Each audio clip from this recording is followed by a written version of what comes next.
en la oscuridad de la noche, donde las sombras se alargan y los susurros del viento adquieren vida propia, nace el miedo. Es ese compañero inseparable, el eco de nuestras más profundas inquietudes, el susurro de lo desconocido que se cierne sobre nosotros en la penumbra. El miedo, esa emoción ancestral que yace en lo más profundo de nuestro ser, nos envuelve en su abrazo oscuro y nos impulsa a explorar los límites de nuestra valentía. Pero, ¿qué es el miedo? Sino una manifestación de nuestra humanidad. Es el eco de nuestros anhelos y temores más íntimos, la chispa que enciende la llama de la imaginación y nos sumerge en un mundo de fantasmas y criaturas de la noche. Aunque pueda parecer un enemigo, el miedo nos une de una manera única. Nos conecta a través de nuestras experiencias compartidas de terror y nos recuerda nuestra propia vulnerabilidad en un mundo lleno de incertidumbre.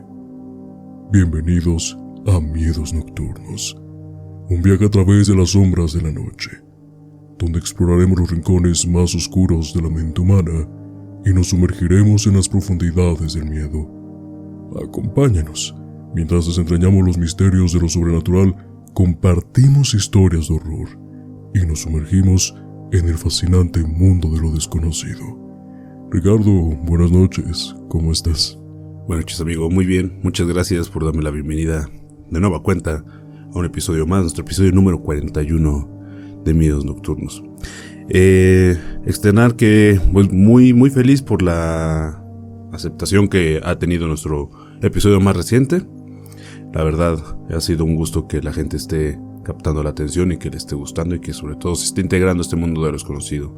Entonces, como siempre hacemos la mención, si no se han suscrito, suscríbanse, activen la campanita para recibir notificaciones de cuando sale un nuevo video, si nos ven en YouTube, y si están escuchándonos en Spotify, igual, agréguenos a sus me gusta para que puedan saber cuando hay un nuevo episodio, como cada sábado a las 9 de la noche que se sube en esta plataforma. Y pues bueno, también intrigado sobre el tema del día de hoy, entrando en materia, saber qué nuevo tema nos traes hoy, Manu, a la mesa para conversar. Pues me alegra mucho que tengas esas emociones el día de hoy, Ricardo, y comercialmente hablando, el mes de febrero, sin duda alguna, es el mes del amor y la amistad. Sin embargo, estaba buscando algunos temas en relacionar, ya que al parecer tanto el amor y la oscuridad pueden combinarse de una manera bastante tétrica. Justamente estaba viendo en la semana una película que se llama El asesino del juego de citas. Está en Amazon Prime Video, me parece, aquí en México, y está dirigida y protagonizada, por Anna Kendrick, una gran actriz que también anteriormente ha estado nominada al Oscar, y este es su debut como directora y de qué manera lo hace. Y justamente, retomando mi comentario principal, cuando estaba buscando de qué hablar en este primer día para nosotros del mes de febrero, pues, ¿qué estaría bien? Y resulta que esta película está basada en un hecho real. Y aquí es donde te hago la siguiente pregunta, Ricardo. ¿Has escuchado de Rodney Alcalá, mejor conocido como el Dating Game Killer? Pues creo que su propio nombre lo dice. Yo creo que es alguien demasiado popular, no solamente por el nombre, sino también lo que conlleva la historia detrás de esta, su aparición pública y después conocer sus crímenes. O sea, creo que tratar de sintetizarlo para no entrar y espolear de una vez el tema, pero bueno, o sea, sí tiene una connotación muy significativa, popular, como lo hemos dicho, no sabemos por qué tiene que ser precisamente en Estados Unidos que estos casos sean así de fuertes y de populares, y sobre todo una personalidad como lo es Rodney Alcalá, que es una personalidad a final de cuentas, ¿no? Y lo que cometió sus crímenes, pero el nombre creo que le quedó perfecto a pedir de boca, y bueno, la gente que apenas está empezando a escucharlo y a conocer su historia y no la conoce al 100%, se va a poder dar a entender precisamente por qué adquiere este nombre este asesino. Entonces, me emociona conocer a fondo su historia. Lo he escuchado, pero no a profundidad. Entonces me gustaría conocer a fondo la historia, sus crímenes y cómo es que aparece ante el ojo público. Pues bueno, Ricardo, si me permites, me gustaría compartir mi introducción tanto contigo como con nuestra audiencia. Hay rostros que esconden secretos bajo una sonrisa encantadora. Ojos que, aunque brillen, llevan en sus profundidades un abismo insondable. Rodney Alcalá no era un extraño en el arte de la persuasión, un hombre de aparente carisma que, como un depredador disfrazado, acechaba con una paciencia escalofriante. Bajo su apariencia de fotógrafo talentoso y seductor, se tejía una red de engaños, sufrimiento y muerte. Su cámara no solo capturaba imágenes, atrapaba momentos, víctimas, almas. Detrás de cada clic había un misterio, una tragedia latente. Alcalá fue más que un hombre, fue una sombra que caminaba entre nosotros, un lobo disfrazado en un mundo de ovejas. Su historia no es solo la de un asesino, sino un recordatorio oscuro de que a veces el monstruo más aterrador es aquel que nadie ve venir. En el caso de Rodney Alcalá, el terror no solo habitaba en sus actos, sino en su capacidad para esconderlos tras un rostro que parecía inofensivo.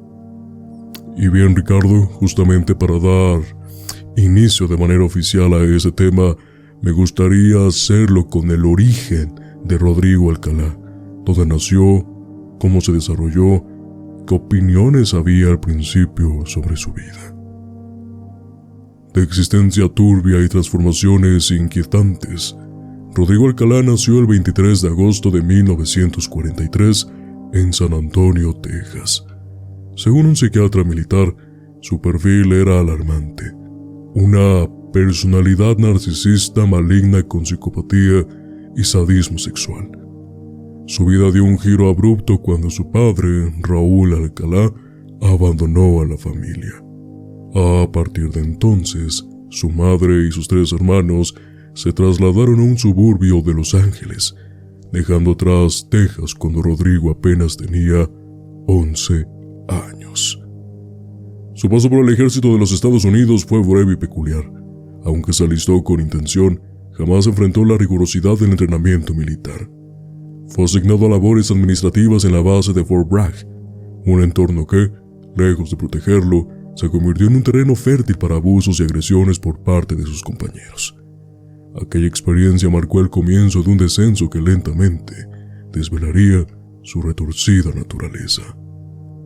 En 1964, Rodrigo Alcalá sucumbe a un colapso nervioso que lo obligó a buscar refugio en la casa de su madre. La decisión, sin embargo, no lo salvó del destino que ya empezaba a gestionarse. Como desertor del ejército, fue capturado, sometido a evaluaciones psiquiátricas y dado de baja, dejando tras de sí una inquietante señal de advertencia. Pues bien, Ricardo, antes de proseguir con la historia de Rodrigo Alcalá, de Rodney Alcalá, me encantaría saber tu opinión, porque sí, tal vez esta breve introducción sobre el origen de su vida, con un poco de su adolescencia, en efecto, es demasiado breve. Es la información principal que se tiene y tal vez los principales motivos para poder desde este momento saber lo que va a pasar en todo el capítulo en base a lo que pasó en la vida real. Sin embargo, me gustaría preguntarte cuál es tu opinión respecto a esos primeros comentarios, ya que desde este momento, repito, con este análisis psiquiátrico que le hicieron en la militarizada, te das cuenta que, en efecto, no era competente tenerlo en ese lugar, pero tampoco en la sociedad. Sí, creo que así como lo acabas de poner en esta pequeña narrativa de su historia, nos damos cuenta que era una persona con un problema psicomental muy, muy complicado de entender, muy fuerte, ¿no? Entonces, lógicamente, por más que encuentres una vía de escape, a veces esas no pueden existir, y más cuando a tan temprana edad ya tienes un psicoanálisis tan duro, tan fuerte. Entonces creo que no estamos hablando de un simple asesino que tiene a lo mejor un trauma que se va sucediendo en la infancia, sino que se fortalece a base de uno, ¿no? De lo que pues explicabas, de lo que le pasó estando en la milicia y haciendo pues sufriendo pequeños abusos o fuertes abusos por parte de sus compañeros, que pues eso creo que no está muy fuera de lugar de lo que realmente pasa en cualquier ejército militar del mundo. Pero bueno, dejando de lado eso, sí ya tiene ya la connotación de todo lo que se puede venir más adelante de parte de sus acciones, sus actitudes, pero que igual así no se pudo haber atendido con pronta atención, a lo mejor también porque la época en la que estamos hablando, ¿no? O sea, la situación y cuidado mental era muy complicado de comprender, ¿no? Se podían hacer estudios psicológicos, pero nada más para saber cómo funciona la psique humana y no tratar de regularla y componerla, porque pues seguimos hablando de que era una época donde se hacían muchos experimentos científicos tratando de llegar a índole, y que ahorita a lo mejor ya está un poquito más desarrollada, ¿no? Entonces, creo que ya desde ahorita ya es un poquito, si no es cabroso, pero ya tiene esa connotación, ya empieza a tener ese tinte, ya la mancha roja de sangre se empieza a asomar y vislumbrar en los ojos de Rondel Cala. Bueno, Ricardo, continuando con este relato, me gustaría dar un salto del tiempo. En efecto, 4 años después de lo ocurrido, justamente en el año de 1968, ya que a los 25 años, su perturbada mente lo llevó a vagar por las calles de Hollywood. Allí, en su desvencijado y lúgubre departamento, incubaba sus oscuros impulsos. Fue en ese ambiente decadente donde eligió a su primera víctima conocida, Tali Shapiro, una niña, escucha bien, de apenas 8 años de edad. Como un depredador acechando a su presa, Rodrigo la abordó, forzándola a entrar en el maletero de su automóvil. Sin embargo, el destino intervino. Un motociclista, testigo del secuestro, alertó a la policía, desencadenando una frenética búsqueda. La niña, por suerte, estaba viva, pero violada, con una copiosa hemorragia vaginal y claramente golpeada. Cuando los oficiales rastrearon hasta su departamento, se encontraron con un escenario lleno de soledad. El depredador había logrado escabullirse, dejando atrás una estela de terror y una historia que apenas comenzaba. Hasta este punto, Ricardo, me gustaría preguntar sobre tu opinión, ya que es el primer encuentro con lo sangriento de Rodney Alcalá, referente a toda la situación que vamos a hablar en todo el capítulo. Y vaya, creo que este apartado, esta primera víctima, nos depara de cómo serán las siguientes.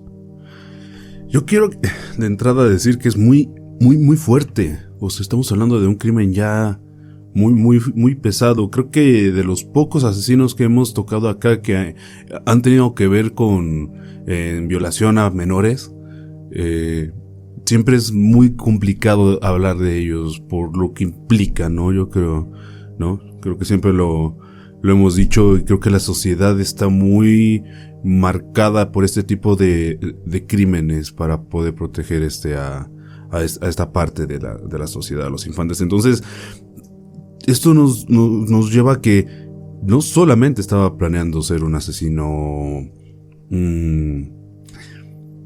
no sé cómo decirlo, ¿no? Que fuera simplemente el sector maduro, el sector adulto, ¿no? O sea, su locura inmersa ya es muy complicada de entender y de marcar. Entonces, no estamos hablando de cualquier persona, estamos hablando de alguien que de verdad tenía un problema mental muy fuerte. No sé si inmerso en la locura por la soledad, como tú lo acabas de decir, porque también a veces, pues este tipo de situaciones, cuando estás solo, tu mente es la única que te está acompañando. Y así como lo pones, en apariencia es una persona demasiado solitaria. O sea, que no tenía ni siquiera a lo mejor un amigo cercano o una convivencia con la sociedad. Porque, bueno, en el apartado anterior, lo dijiste, no estaba preparado para estar integrado a la sociedad. Y creo que ya aquí ya estaba dando la primera señal de que no solamente era él, sino su mente jugando con sus manos para poder hacer una atrocidad como esta. Creo que dejar de ser asqueroso es lamentable que una persona pueda tener una forma de pensar así y aparte actuar como lo hizo, ¿no? Y por fortuna se salvó una de las víctimas, pero como tú le dijiste, más adelante la historia tan frenética nos va a enseñar que no tenía la intención de solamente hacerlo una vez por la experiencia, por sentir el placer de hacerlo, ¿no? A partir de este momento, Ricardo, hay un giro de 180 grados en la historia. Si bien todavía continuarán los asesinatos, una parte de su vida privada, sus formaciones, creo que a más de uno nos harán dudar de si realmente estamos hablando de la misma persona, ya que obviamente tras el acontecimiento anterior, Rodrigo Alcalá ya estaba marcado, porque, como saben, pues vivía en una zona de edificios, por lo tanto también hay un portero. Dicho portero del edificio ya lo había señalado, revelando su nombre a las autoridades. Sin embargo, Rodrigo Alcalá, consciente de que el cerco se estrechaba, decidió poner distancia entre Hollywood y los colosales rascacielos de Nueva York. No escapaba como un hombre cualquiera. Su currículum, aunque manchado, no estaba vacío. Se había graduado de la prestigiosa Escuela de Bellas Artes de la UCLA y bajo la tutela del renombrado Roman Polanski, que, por cierto, para todas las personas que nos están viendo y escuchando, Roman Polanski dentro del mundo cinematográfico sí es una leyenda como director.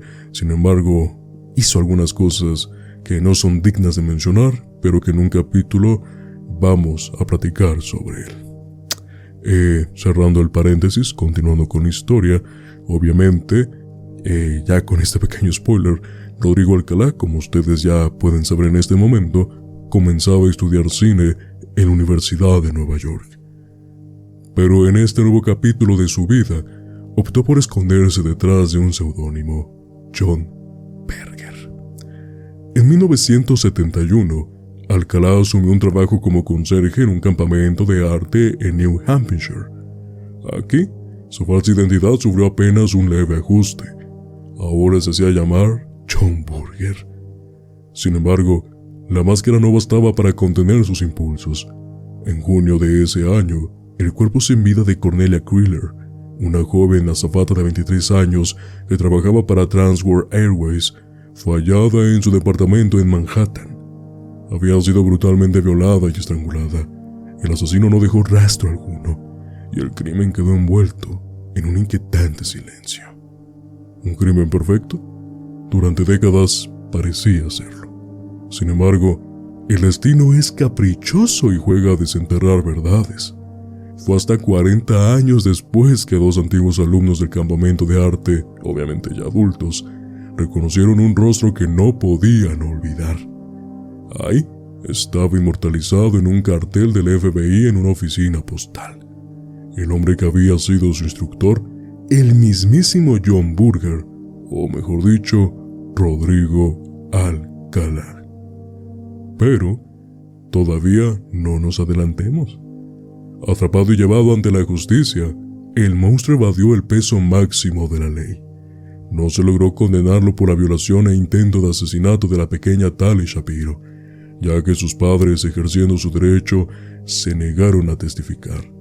Sin ese testimonio clave, Rodrigo Alcalá optó por una estrategia que le aseguraría una condena mínima. Se declaró culpable de un cargo menor: agresión, nada más. Su castigo fue irrisorio frente a la atrocidad cometida, apenas 17 meses tras las rejas. Pero la justicia, ciega e ingenua, volvió a fallar. En 1974, amparado bajo el programa de sentencia indeterminada, obtuvo la libertad condicional. La puerta que nunca debió abrirse se destrabó, permitiendo a un depredador regresar al mundo que, tarde o temprano, pagaría el precio de aquella decisión. Pues bueno, Ricardo, es preciso señalar a este punto que ya tenemos algunos factores que nos indican que probablemente, tal vez, Rodrigo Alcalá pudo ser separado de la sociedad en un momento determinado. En primer lugar, con el análisis que le hicieron en la militarizada, teniendo en cuenta que, pues, que no era apto ni para ser militar o para estar dentro de la milicia, pero tampoco estaba apto para la sociedad. Después viene con la primera víctima y la segunda hasta el momento del relato, y vaya, no hubo respuesta por parte de la sociedad. Siempre, lamentablemente, las leyes en estos casos quedan a deber mucho, ¿no? Sí, justamente lo que te iba yo a decir. Siempre la ley tiene este tipo de situaciones, de circunstancias que nos obligan a no entenderla, a no comprenderla. Entonces, pues es demasiado imbécil para dejar ir libre a un criminal de esta índole, de esta fuerza. Hay que ser demasiado tonto para hacerlo.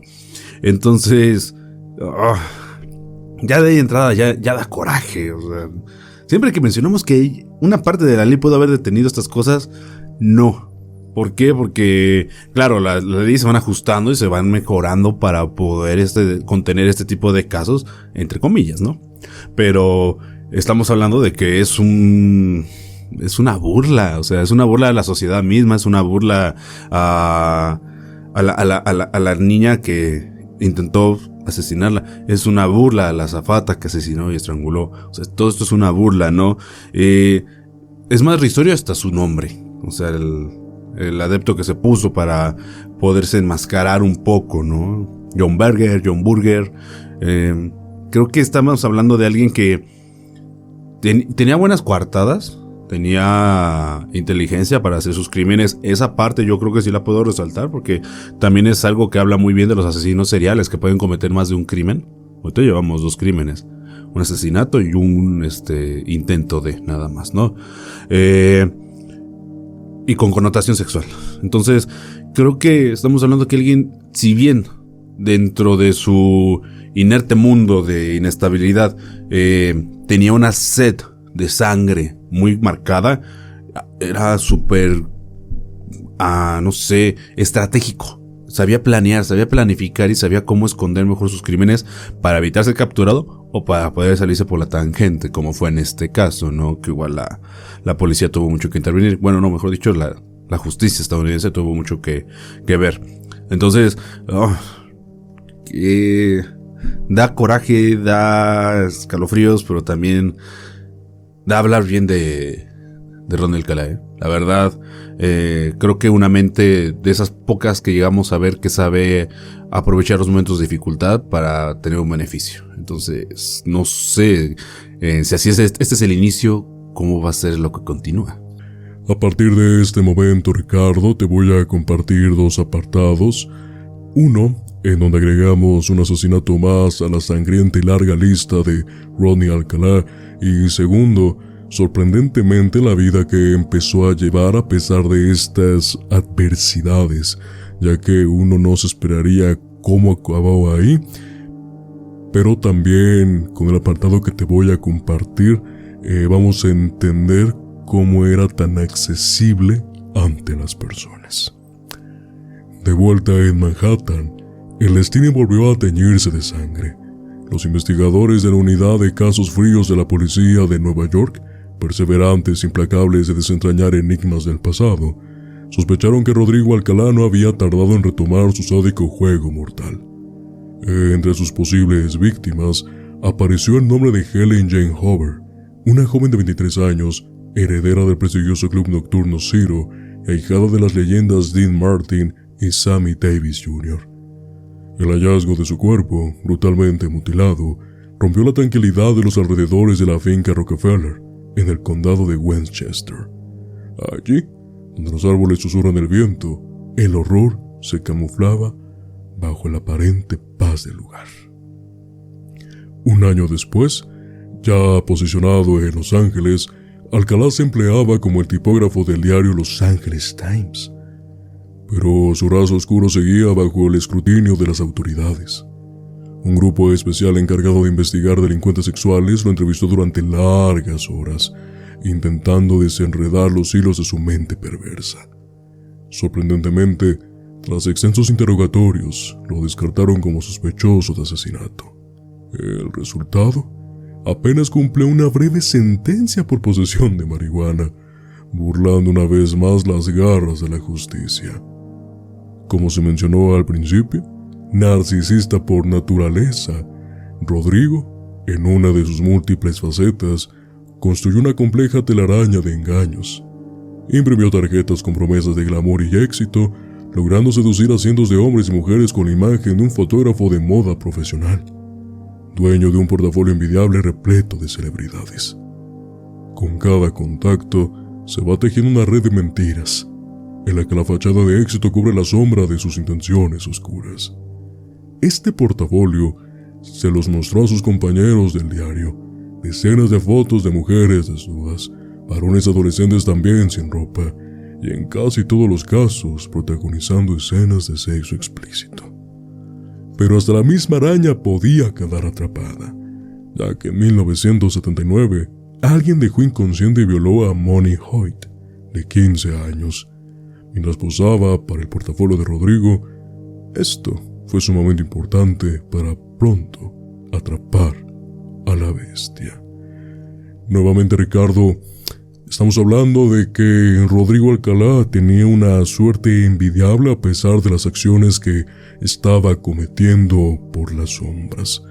Igualmente me gustaría saber tu comentario hasta el momento, ya que empezamos a retomar algunos pequeños errores de Rodrigo que tal vez no son palpables hasta el momento, pero que a futuro van a dejar una huella indeleble en su historia. Pero igual, como te lo comenté al principio, en el mundo en el que estaba viviendo, tal vez lo hacía ser, repito, muy accesible pues para ciertas personas.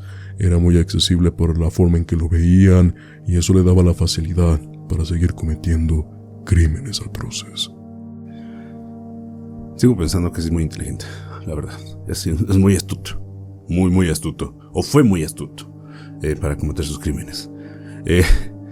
Creo que aprovechar una posición en la que tienes de un diario tan importante, no solamente a nivel nacional en Estados Unidos, sino a nivel global, es increíblemente,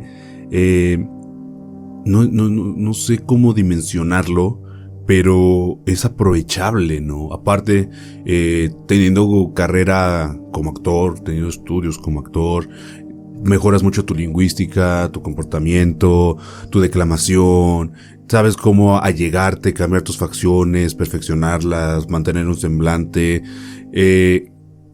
Aprovechó muy bien las aptitudes que tenía, porque pues hasta para evadir la policía, para poder convencerla de que no estás cometiendo un crimen, o que no eres tú el que comete los asesinatos o este tipo de acciones. Está hablando de que tenía muy bien dominada su personalidad. Entonces, ¿para qué? Para que no saliera a la luz esta histeria, esta ansiedad que llega a generar, ¿no? Cometerlos. Digo, no es propiamente de los actores tener que controlarlo todo el tiempo, ¿no? Porque lo que hacen es interpretar emociones para tratar de convencerlo. Pero es bien sabido que muchas partes de estas, los mejores actores son los capaces de inclusive hasta esconder sus emociones de la más mínima forma, en cualquier circunstancia, con tal de a lo mejor de mantener simplemente un semblante, ¿no? Pero igual así creo que nadie está expuesto al miedo, a la ansiedad, a no sé cómo llamarlo, si el arrepentimiento, la vergüenza de lo que podía haber cometido. Y él tenía muy bien controlado esto, aparte porque no existía ni siquiera un tipo de arrepentimiento, o sea, para poder manejarlo con una simplicidad. Creo que esto es típico de los asesinos seriales. Entonces, me sorprende mucho lo de las tarjetas de fotografía profesional. Eso sí me sorprende mucho. Me llama mucho la atención. Es algo que me gustaría rescatar precisamente porque tenemos una avidez para poder aprovecharlo y una gran labia para poder convencer a la gente y decirle, ¿sabes qué? O sea, yo soy alguien profesional y tengo una carpeta repleta de celebridades que a lo mejor te puede llevar al estrellato, ¿no? Que digo, al final de cuentas lo que él estaba haciendo no estaba muy alejado de lo que llega a pasar en grandes producciones, ¿sí? No solamente precisamente de Hollywood, sino en muchas partes del mundo. Entonces eso creo que de entrada ni debe de sorprender, ni debe de extrañar. Aprovecharse nada más de esas circunstancias sí está muy, muy claro. Y para empezar a hacer un juego perverso de estas fotos, de aprovecharse también de las chicas, también de los chicos. O sea, creo que hay una mente mucho más siniestra de lo que aparentaba al principio, y creo que se está empezando a dar a entender que dentro de este enigma no había un poquito de luz dentro de tanta oscuridad, ¿no? Entonces, creo que mientras más avanzamos se pone mucho más la falta de iluminación dentro de ese cuarto empieza a dejar de existir y se empieza a afectar, y ya no sabes para dónde ver y dónde más vas a encontrar un nuevo hallazgo que te pueda dictaminar para dónde iba su mente encaminada, ¿no? Al principio de la historia, Ricardo, comenté que me había gustado encontrar alguna conexión entre febrero, que pues es el mes del amor y la amistad, y la oscuridad que compete este podcast Miedos Nocturnos. Y hasta este momento uno pensaría que no hay ninguna conexión. Sin embargo, el apartado que les voy a presentar a continuación revela todo, se engloba todo lo que les comenté anteriormente. ¿Por qué? Porque tan narcisista era que, a pesar de toda la oscuridad que traía, todas las víctimas, todos los crímenes, se atrevió a hacer lo siguiente. Pues justamente un año antes del lamentable acontecimiento de Monique, en septiembre de 1978, a pesar, repito, de ser un violador convicto y un delincuente sexual registrado, Rodrigo Alcalá logró colarse en el popular programa The Dating Game. Para ese entonces, ya llevaba sobre sus espaldas la muerte de al menos 2 mujeres en California y otras 2 en Nueva York. Para las personas, que se pregunten qué es The Dating Game, en aquellos ayeres, y obviamente también hoy en día, algunos programas de revista, algunos programas de entretenimiento que por lo regular son los principales de una programación habitual en un canal abierto o privado. The Dating Game, pues básicamente era un programa de citas donde había pues una cantidad mayoritaria de hombres y una mujer. Entonces, digamos que a los hombres los escondían, entre comillas, los ponían detrás de algo donde solamente se veían sus sombras y les hacían una base de preguntas que ellos respondían, y la chica afortunada tenía que elegir entre ellos. Ya teniendo este contexto, Ricardo, pues justamente el anfitrión Jim Lynch presentó a Rodrigo Alcalá como un fotógrafo exitoso, que había comenzado su carrera cuando su padre lo descubrió en el cuarto oscuro a los 13 años, totalmente revelando fotografías. Entre sus aficiones, según él mismo contó, figuraban el paracaidismo y el motociclismo, la fachada perfecta, la máscara de normalidad, mientras su oscuro pasado ya estaba tomando forma en las sombras. Pero el actor Jan Mills, quien compartió escenario con Alcalá como el soltero número 1, más tarde lo describió como un tipo muy extraño, con opiniones extrañas, que lo dejaban inquieto. A pesar de esta percepción, Alcalá logró ganar el concurso y obtuvo una cita con la soltera Shelley Bramshaw. Sin embargo, según reportes posteriores, Bramshaw rechazó la cita. ¿Por qué?, se preguntarán, alegando que lo encontraba espeluznante. Un encuentro que, más allá de las cámaras, solo sirvió para revelar una inquietante verdad. La normalidad de su fachada nunca fue más que una ilusión macabra. Bien, Ricardo, antes de pasar al siguiente apartado, justamente que ya estamos cerca de que el monstruo sea cazado, de que la bestia sea atrapada, es importante también recalcar algo. Vamos a poner algunas imágenes, si es que podemos, o algunos videos justamente de este programa de citas, de The Dating Game, porque hasta el momento no hemos escrito cómo era Alcalá físicamente. verdaderamente el hombre era demasiado atractivo y demasiado guapo. Lo ves y de joven, vaya, básicamente sí era un atractivo visual interesante. Sin embargo, hay algunas facciones, algunas sonrisas, algunas miradas que te dice que realmente había algo más allá de... hasta este punto, Ricardo, me gustaría saber tu opinión respecto a este apartado en el que todavía se atrevió a aparecer en televisión a nivel nacional. Tú lo mencionaste, a final de cuentas, narcisista por naturaleza. Entonces tienes que buscar la exposición de algún modo y ser recordado de alguna u otra forma, ¿no? O sea, no vamos muy lejos. El asesino del Zodíaco, que nunca vimos el rostro, pero es un asesino muy famoso. Entonces, y jugueteó con los medios y jugueteó con esto. Don Alcalá, a final de cuentas, está haciendo algo similar. Si bien no es lo mismo, pero se expone al ojo público con tal de ser recordado, y creo que a final de cuentas lo consiguió, porque salir en un programa que era de los estelares en ese entonces para la televisión, pues te está hablando de que era alguien que estaba muy consciente de lo que hacía. Rescato tu comentario que hiciste. Estamos hablando de que aprovechaba sus facciones actorales, bueno, sus actitudes actorales, pero que también no podía esconder por completo su semblante. Tenemos algo que se llama estudio de gestos, estudio de comportamiento, que también es semblante, se nota en las actitudes de las personas.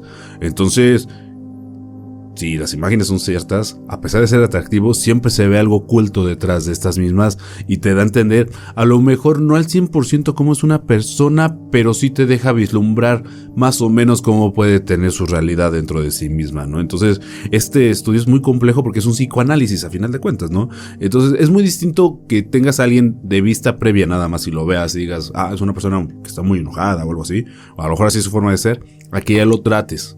Y ya tenido enfrente es como cambia tu percepción, lógicamente. Entonces, en este aspecto, si bien pudo haber aprovechado muy bien sus cualidades, se dio solito un golpe a sí mismo al exponerse. Ok, vuelvo a decirlo, consiguió lo que quería, que era darse el ojo público, sabía de que no era físicamente, pues no era como alguien común, sino alguien que se podía diferenciar del resto muy fácilmente.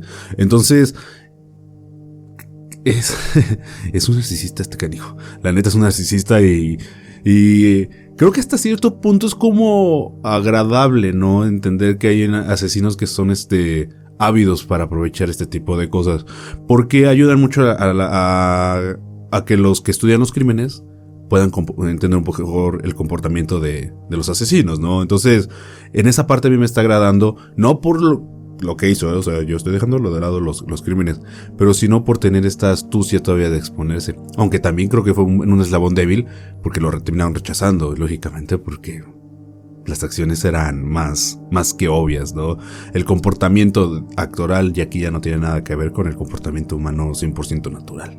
Uno pensaría que tal vez tras la aparición en televisión fuera más fácil atrapar a Rodney Alcalá. La realidad es que no, ya que lamentablemente siguió asesinando. Su paso fugaz en la fama no fue para tanto, ya que siguió matando. Robin Samson, una niña de 12 años de Huntington Beach, desapareció entre las olas de la playa y su clase de ballet. 2 semanas después, su cuerpo, ya descomponiéndose, fue encontrado en el fondo de un barranco oscuro. Los amigos de Robin, aterrados y con la tristeza reflejada en sus ojos, le contaron a la policía. Un extraño se acercó a nosotros en la playa. Le pidió a Robin que posara para él. Se fueron juntos y nunca volvimos a verla. El rastro de muerte se alargaba y la monstruosidad de su presencia parecía nunca detenerse. Un caso más en la lista de aquellos que se desvanecen en el olvido, hasta que la maldad encuentra su forma de ser desvelada. Y aquí justamente se me hace muy curioso porque a pesar de que había gente persiguiendo o intentando saber quién era el asesino detrás de todas estas niñas, estas mujeres, pues no había realmente una conclusión como tal, ni siquiera un acercamiento a... Sin embargo, a veces el destino es muy curioso y más en este tipo de casos, ya que, sí, el destino jugó un papel importante a partir de este momento, ya que un dibujante forense, guiado por la desgarradora descripción de los amigos de Robin, trazó la cara del monstruo. Fue un rostro que, de alguna forma, resonó en la mente de su exoficial de libertad condicional, quien reconoció al asesino en el instante en que vio el dibujo. La policía no perdió el tiempo. Allanaron la casa de su madre de Monterey Park y allí, entre objetos cotidianos, encontraron algo que heló la sangre de los investigadores: un recibo de alquiler de un casillero en Seattle y los aretes de Robin. La pista era clara. Finalmente sería atrapado. La casa del monstruo que había sembrado el terror comenzando a llegar a su fin, aunque la pesadilla de sus víctimas nunca se desvanecería. Bueno, hasta este punto realmente ya estamos empezando a cazar al monstruo como tal, Ricardo. Pero igualmente me gustaría saber tu opinión porque, insisto, a veces la ley estadounidense, como tú ya lo has dicho anteriormente, principalmente en los casos de los asesinos seriales, parece ser imprudente o parece que la vista es totalmente ciega. Sin embargo, aquí, repito, el destino jugó completamente a favor de este policía que lo dejó en libertad condicional y sin duda un rostro tal vez interesante, pero con una oscuridad quedó tan impregnado en su mente que realmente fue un parteaguas para que Ronnie Alcalá oficialmente fuera un sospechoso. Algo que estoy tratando como de comprender primero que nada es sus víctimas eran la mayoría creo que de menores de 25 años, o sea, eran menores de esa edad. Nunca se fue por mujeres más grandes hasta este punto, ¿no? O sea, no sé si las investigaciones arrojen algo más, pero creo que tenía una cierta afición porque fueran víctimas de este estilo, ¿no? Adolescentes o pues, infantes, ¿no? Niñas. Entonces, y aparte conservar esto de los objetos, creo que también te habla de algo, ¿no? Creo que la propia mente del asesino conlleva a tener este tipo de acciones, ¿no? De conservar algo. Muchas veces es una parte de lo que desmiembra, ¿no? Un dedo, un mechón de cabello, cualquier cosa, o en este caso objetos personales para recordar el crimen, cómo fue, volverse a satisfacer sexualmente, ¿no? Entonces, estamos hablando de que tiene una cierta afición muy desagradable, muy desagradable para actuar.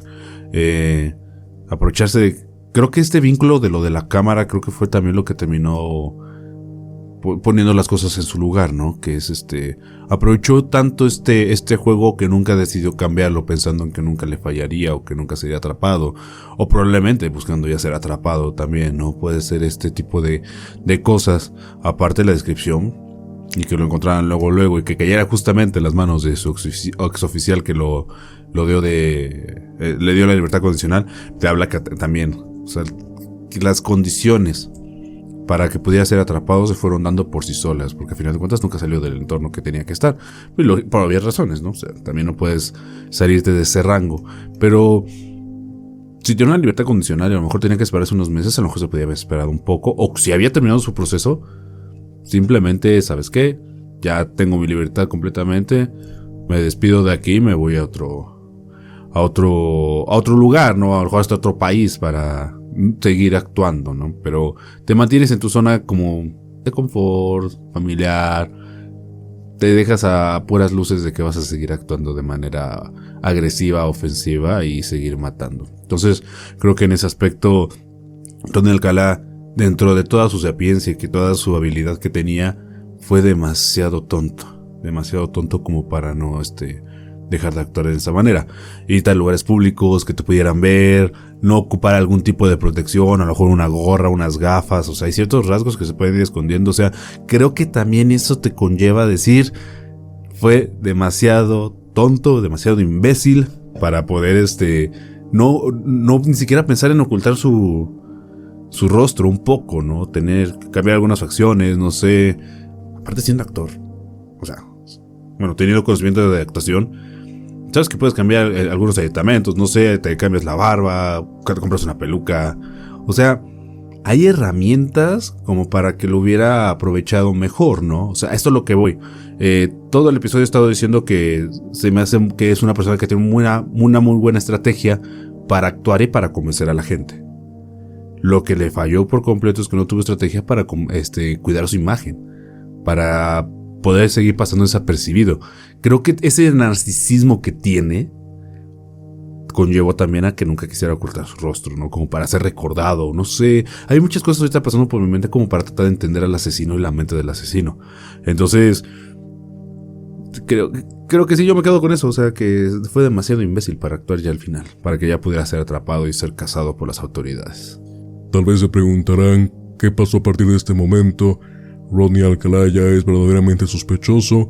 Afortunadamente, no solo el destino jugó a favor de la justicia, podríamos decirlo así, sino también la suma de la tecnología en este punto fue sumamente importante para tener una conclusión concreta. Mientras los litigios entre abogados y defensores y fiscales parecían estancarse en una interminable tira y afloja, sin pruebas concluyentes que pudieran llevar a Rodney tras las rejas, fue su propio ADN el que finalmente habló, sin dejar lugar a dudas. El semen encontrado en las víctimas era la clave irrefutable que vinculaba a Rodrigo con los asesinatos de otras 4 mujeres: Jill Barcombe, de 18 años de edad; Georgia Wicksteck, de 27 años de edad; Charlotte Lamb, de 37 años de edad; y Jill Parenteau, de 21 años de edad. Los informes policiales apuntaban a un patrón perturbador. Todos los cuerpos fueron hallados en posiciones cuidadosamente elegidas, y en un segundo casillero, como un macabro recordatorio, aparecieron los aretes de Charlotte Lamb. Hubo varios juicios después de esto, pero nos enfocaremos en su tercer juicio, ya que Rodrigo asumió el papel de su abogado defensor. Durante 5 horas se entregó al interrogatorio y a la defensa, negando todo con la frialdad que lo caracterizaba. Pero en marzo de 2010, todo esto llegó a su fin. Fue condenado a muerte por tercera vez. Como si el horror de su historia no estuviera completo, en ese mismo mes y año, los departamentos de policía de Huntington Beach y Nueva York publicaron 120 fotografías de Rodney, con esperanza de que alguien pudiera identificar entre ellas a mujeres o niños desaparecidos, posibles víctimas del monstruo.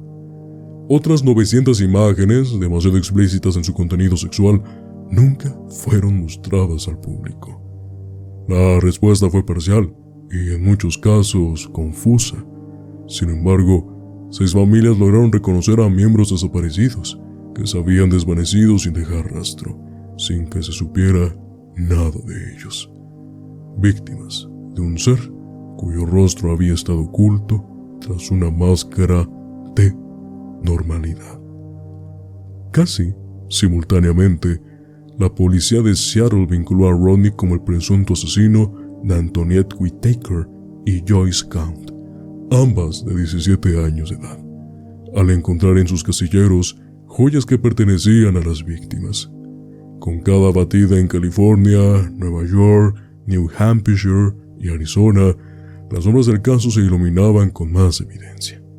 Por ejemplo, en 1977 se descubrió el asesinato de Pamela Jean Lamson, de 19 años de edad, quien había desaparecido tras aceptar la oferta de un hombre para ser fotografiada, como recordaron sus padres. Su cuerpo, desnudo, violado y golpeado, solo lo encontraron en una ruta desolada. En septiembre de 2016, Rodrigo fue acusado del asesinato de Kristen Roth Turton, de 28 años, desaparecida en 1977. El análisis de su ADN dejó claro lo que ya no podía ser negado: el monstruo estaba detrás de su muerte. Un detalle aún más perturbador es que Christine estaba embarazada cuando fue asesinada. Sus restos, hallados por un ranchero en 1982, no fueron identificados hasta 2015.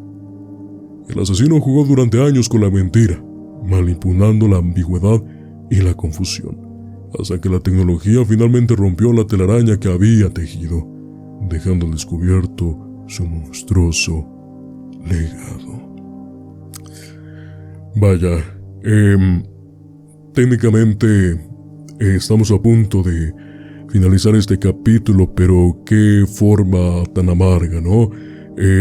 La manera en que todo esto básicamente tuvo mucho tiempo, el narcisismo, por parte de Ronnie Alcalá, tal vez el pensar que jamás sería encontrado, pero hubo varios errores que él mismo puso para ser enterrado en su perdición. Te quisiera preguntar, ¿cuál es tu opinión respecto justamente a lo que te acabo de comentar? Sí, a ver, me gustaría poner esto del ADN muy claro, que fue de los pocos aciertos que ha tenido últimamente la tecnología trascendentalmente desde hace más de 50 años para poder hacer estos estudios sobre crímenes. Estamos hablando directamente de lo que nos compete. Entonces esto ayuda mucho a preservar y a dejar en claro quiénes pueden ser las víctimas. Que también eso es un juego muy importante que a veces juega en contra de muchas personas que llegan a ser inocentes, ¿no? O sea, que a propósito dejan alguna parte, algún cabello, algún rastro para que pudieran ser identificadas como los responsables. Entonces, estamos hablando de que en este caso había pruebas suficientes como para poder englobarlo y que fuera él el culpable directamente de cada uno de los asesinatos que se le pudo comprobar mediante este método. Y bueno, mencionándolo también, yo creo que esta satisfacción de querer hacerlo, de posesionarse de las personas y a lo mejor también de pensar de que nunca sería atrapado, de que siempre podría tener la faceta de que él no hacía nada, de que no podía cometer ni siquiera un simple crimen. O sea, estamos hablando de que no, yo creo que no visualizó todo este panorama que ya tenía, ¿no? Que ya venía, ¿no? Se me hace un poco absurdo, un poco burdo cómo termina tomando el rol de su propio abogado defensor, ¿no? Apoyándose mucho de sus condiciones actorales. Pero hay que recordar, o sea, para hacer y parecer, pues también debes tener un cierto conocimiento, ¿no? Pero si tienes todas las pruebas en tu contra, ¿qué más puedes defender, no? O sea, creo que también eso habla un poco tonto. No es su parte, ¿no? O sea, ya estás más que atrapado, o sea, y tienes el derecho de declararte inocente las veces que tú quieras, pero si las pruebas son irrefutables, como es en este caso, porque no fue en uno, fueron en múltiples ocasiones que se lo pudieron comprobar y que todas las víctimas estaban, de algún modo englobadas. Me sorprende la cantidad de fotografías que había. Eso sí me sorprende. Yo en algún momento no pensé que fuera a rebasar el 1,000,000. Digo, y estamos hablando de que es un número grandísimo, o sea, pero son más de 1,000 fotografías. O sea, ¿cuántas víctimas pudieron haber estado dentro de estas? Y también cuántas de estas se pudieron haber salvado, ¿no? O sea, porque a lo mejor no cumplía con algún requisito, algún capricho de él. Ahorita me quedé analizando el por qué justamente pudieran ser personas mucho más jóvenes. Y ahorita de las que marcaste solamente hay una que rebasa los 30 años. Entonces, creo que también esto tiene que ver mucho con el factor de defensa. Es más fácil que una persona mucho más adulta se pueda defender de mejor manera porque pues ya tiene mejor conocimiento de las actitudes de algunas personas, ¿no? Entonces creo que buscaba personas que justamente pudiera aprovecharse de ellas, o sea, como es el caso, y también pudiera manipularlas. Esto de dejarlas en una cierta posición indicada a cada una, habla pues la actitud típica del asesino serial, que es tratar de dejar como un cierto tipo de huella o rastro, o su firma de algún modo, ¿no? Entonces lo ha dejado como muy marcado, muy en claro. Lo del juicio, 3 juicios para tratar de poder condenarlo al 100%, y en los 3 el resultado es el mismo, y los 3 tratas de volver a apelar, de volver a refutar la decisión. Pues creo que habla mucho de que esta condicionante de su sed de querer seguir asesinando no se había acabado y quería seguir aprovechándola, pero pues ya estaba encapsulado y encarcelado más no poder. O sea, ya estaba con la soga en el cuello, como se dice por ahí, y ya no tenía escapatoria. El nudo ya estaba más que apretado como para poder zafarse y ya tenía los pies colgando. Entonces tenemos un asesino que a lo mejor en su momento fue muy hábil en algunas cosas, pero dejó rastros, dejó huellas y dejó pistas para que su camino fuera encontrado y lo pudieran capturar. Vuelvo a lo mismo, yo ya perdí la cuenta de los asesinatos. Entonces no quiero imaginar cuántos fueron en total. Estamos hablando de que no es un asesino cualquiera. Es alguien que tenía esta sed de matar constantemente. No solamente se lo ocultaba en el momento que lo hacía. A lo mejor con muchos asesinos se calmaba unos días y se volvía a recapsular. Ahora no. Ahora es alguien de que estaba muy acostumbrado a hacerlo, que necesitaba hacerlo. Y que lo mismo, tras esa máscara de ser un fotógrafo, encontraba la forma hábil de encontrar a sus víctimas, pero es más que lógico. En algún momento tenía que cometer un error, como lo llegó a cometer en el programa, en The Dating Game. Lo cometió en la vida real también, ¿no? Sus actitudes lo empezaron a delatar y también creo que lo que más hubo en su contra fue este narcisismo de él. Creo que es de los pocos asesinos que he escuchado que su narcisismo le juega en contra como para poder ser capturado. La siguiente pregunta que quiero hacer es: ¿qué pasó después? ¿Cuál fue la sentencia final de Ronnie Alcalá después de varias ocasiones en donde ha sido juzgado, ya que obviamente sale un nuevo caso, obviamente por las fechas en donde ocurrieron todo esto, pues la investigación tiene que ser constante, por lo tanto siempre hay algo nuevo que contar. Sin embargo, Ronnie Alcalá, conocido justamente como el Dating Game Killer, como lo comenté previamente, fue condenado a muerte en 2010 por 5 asesinatos cometidos en California entre 1977 y 1979. En 2013 recibió una condena adicional de 25 años a cadena perpetua tras declararse culpable de 2 homicidios en Nueva York. Alcalá murió de insuficiencia cardíaca en 2021 mientras esperaba una ejecución en el corredor de la muerte en una prisión en California. Y en efecto, tal vez es un poco decepcionante la manera en que acaba la historia de Ronnie Alcalá, ya que al final de cuentas jamás recibió su merecido y la sentencia se alargó tanto que no fue la muerte a propia mano, sino que de manera natural. Hizo lo que quiso, hizo lo que pudo, tuvo libertad, tuvo libertinaje en todo momento, y lamentablemente las víctimas no pudieron ver todo lo que ocurrió después. Algunos familiares tal vez decepcionados por la forma en que terminó este caso, pero afortunadamente ya no puede hacer más daño. Sí, creo que es muy decepcionante cómo termina siendo la condena. A final de cuentas la iba a recibir y creo que era lo más apropiado. Y sé que hay mucha gente que a lo mejor puede decir que están en contra de la condena de muerte en todos los países. Pero creo que también hay un sector que vemos esto y que entendemos que los asesinos tienen que ser condenados a muerte sí o sí, porque evitas que el mundo siga teniéndolos. Entonces, digo, existen los derechos humanos y todo, pero creo que hay personas que dejan de ser humanos como este tipo. Tú lo acabas de decir. Alguien que no se le puede llamar un hombre, sino simplemente más que un monstruo, una aberración de la humanidad. Es el hombre que recibe, es el nombre que debe tener. Entonces, qué lástima que haya tenido que fallecer antes de que se le pudiera hacer la ejecución. Aparte fue demasiado tardado.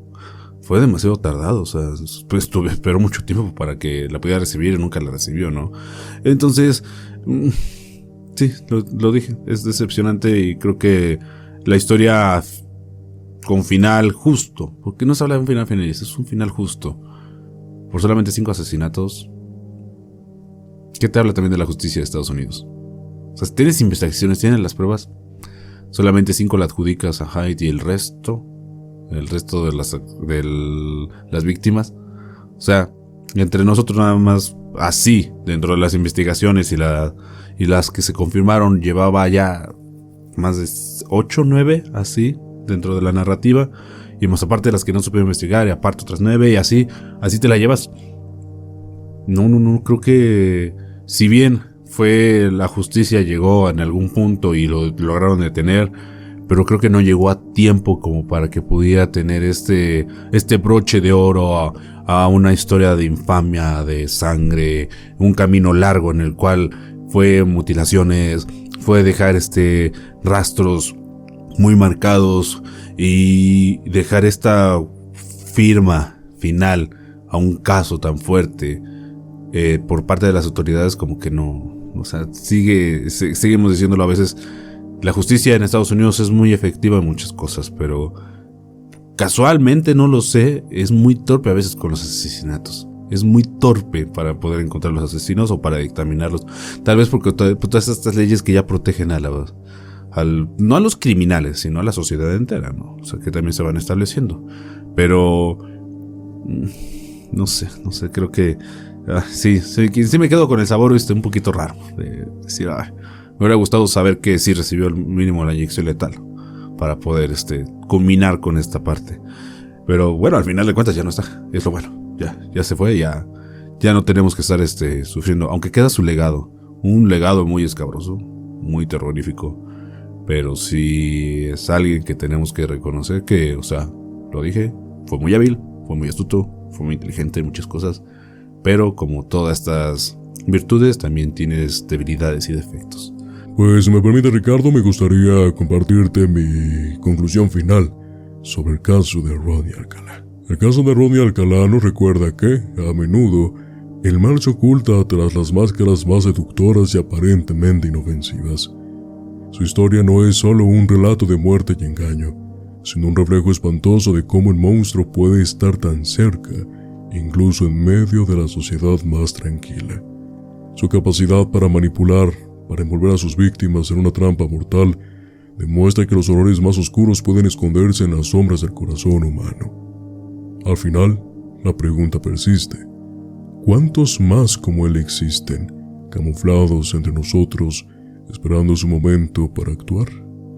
La oscuridad no siempre se ve en venir, y el rostro que creemos conocer puede ser el mismo que lleva consigo el eco de las víctimas que nunca más volverán a ser escuchadas.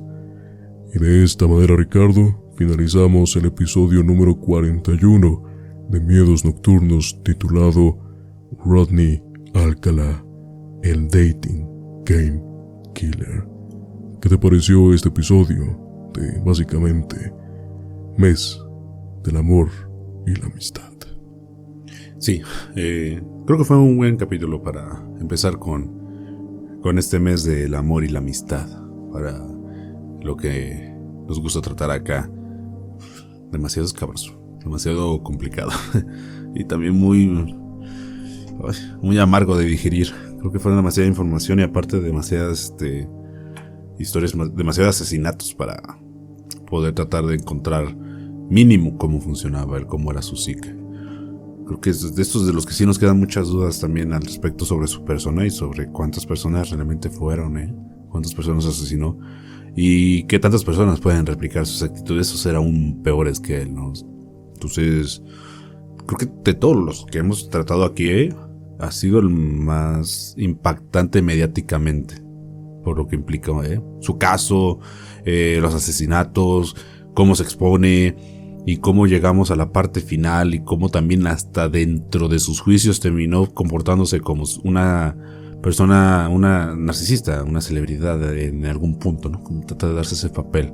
Entonces, sí, fue un caso muy duro, pero le queda perfecto. Y pues bueno, estamos en el mes del amor y la amistad, entonces esperemos que encontremos más episodios así, más temas así que podamos platicar aquí y que la gente pueda pues recibirlos y aceptarlos como lo que son, y anécdotas nada más de asesinos, de cosas que desconocemos, de historias que pues tienen lugar dentro de este espacio que es de ustedes.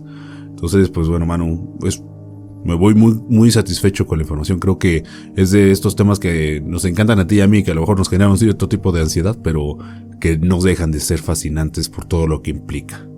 Si llegaron hasta este punto del episodio, queremos agradecerles por todo su apoyo semana tras semana. Les recordamos que se pueden suscribir al canal de YouTube, estamos como @Miedos Nocturnos Podcast y, repito, los invitamos a suscribirse a activar la campanita de notificaciones para que no se pierdan el contenido semanal que traemos para todos ustedes.